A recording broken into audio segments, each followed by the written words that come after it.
And here we have the seared foie gras topped off with domestic sturgeon caviar. I repeated on autopilot for the 4th time that night at the restaurant.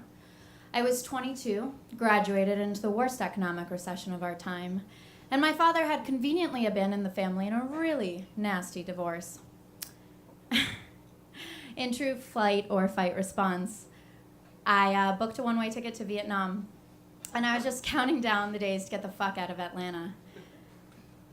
I think the summer I lost my father, I lost a bit of myself, and I kept finding him in a series of terrible decisions, in my first taste of alcohol, in the arms of undeserving boys, in late-night drives down 400. He was everywhere and nowhere at the same time, but working at that restaurant saved me. It was this incredible escape. I became a trained foodie soldier in crime. I took orders. I made no mistakes. I had no emotions. It was exactly what I needed because at a time when my world was spinning out of control, I got to be perfect for 8 hours a night, and it was incredible to have some power. So when I was waiting on this middle-aged couple and they suddenly asked me my name, I snapped out of my daze and said, "What? Oh, my name. Right, Vicky Rockland, so nice to meet you." My new friends, Pat and Yonina, were this power couple from New York, and over the next 4 hours, we swapped stories and then emails, and I promised to stay in touch with them as I traveled through Southeast Asia. I wrote 26 emails that summer. Yonina was the only person to write back to every single one of them. When I ended up in a Cambodian hospital and almost got my leg amputated, she wrote me frantically offering to fly over and help, which is crazy. She promised that if I ever came back through New York, she wanted to take me out to the best dinner of my life. And so, after 6 months of living on ramen, I did end up in New York City, and they took me out to Per Se.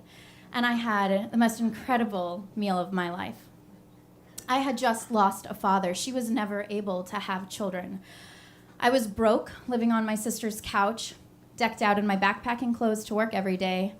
She was the lead buyer of Daffy's, decked out head to toe in Chanel. We couldn't have been more different. And though we didn't know each other really for a long time, it felt as if we'd been family in a past lifetime. She started calling me her kid, and I affectionately called her my adopted mom. Fast forward to Valentine's Day 4 years later, and we were planning our first double date vacation. So it was Yonina and Pat, me and my boyfriend Brent. And we were so excited, and all of a sudden at the last minute, Yonina canceled, and I freaked out, so she wouldn't pick up her phone. I kept calling Pat, and finally he picked up, and through choked back tears, he said, "She's sick, Vic."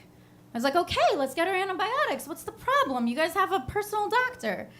He said, "No, Vic, she's not gonna get better. She's got final stage pancreatic cancer." And they gave her 2 months. I was so hysterical, I don't remember what happened to the phone. Pat's game plan was to give her as many perfect days as possible. So I'd go over every weekend and often after work and take her out to a mani-pedi or some new ritzy restaurant to keep a sense of normalcy. The first time I realized she was really sick was this gorgeous dinner at Maria. I was mid-conversation talking to her, and she fell asleep on my shoulder. I was so stunned into silence that this cancer was really here, tears streaming down my cheeks. When she awoke, she had no idea what happened. And that was just the first of every step of her life changing. I think that was the hardest part, watching her quality of life deteriorate with each chemo treatment. First, she was down to 88 pounds. Then she needed a breathing tube. And finally, a wheelchair. But God, did we have some amazing, perfect days. This one Sunday, Pat called me up and said, "What are you doing?" I said, "I don't know, going to the gym." He said, "Nope, we're flying down to Florida. We're renewing our vows. You're her maid of honor." So I went to the grocery store and bought these white roses and made some bouquet. And when she saw them, she broke down. I think we both realized she would never make it to my wedding, so we had to savor these moments all the more. And she had 6 suitcases for 6 hours, which I found incredible. But I remember putting on this dress that was about 4 sizes too big, through her breathing tubes, fixing her blonde wig, snapping on her pearls, and thinking how tiny and frail she'd become in just a few weeks, and yet how beautiful she'd stayed. A couple months later, it was my birthday over Thanksgiving, and we went back to Per Se where it all started. Yonina pulled the cancer card, totally shameless, got us the best seat in the house. And she fell asleep on my shoulder again. But this time I didn't cry.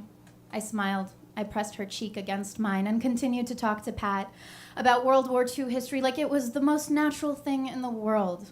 Because all that mattered was that she was here. And when she awoke, she handed me a little red box and said, "For my daughter, on your birthday, because we will love you always." And it was those pearls that she wore every day. A few days after New Year's, Pat calls me over and says she's in rough shape, which is the understatement of the century. Yonina's 27 tumors in her liver had blocked off her bile ducts, giving her a severe case of jaundice. I didn't recognize her when I walked in, so in an effort to stave off tears, I cracked a joke about how at a time like this she could possibly be rocking some Hermes-branded socks.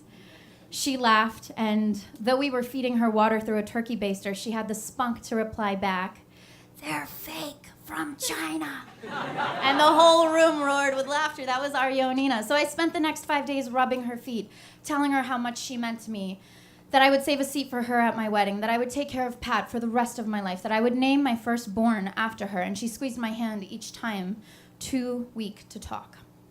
And the next day, she was gone.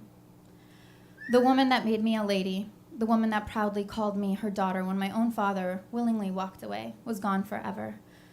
On Sundays, Pat and I go back to her favorite restaurants, honoring the traditions she started.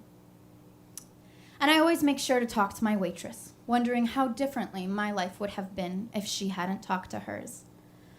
I lost half my heart when my father walked away, but I gained all of hers in what I can only describe as the magical way the universe rights the wrongs of life.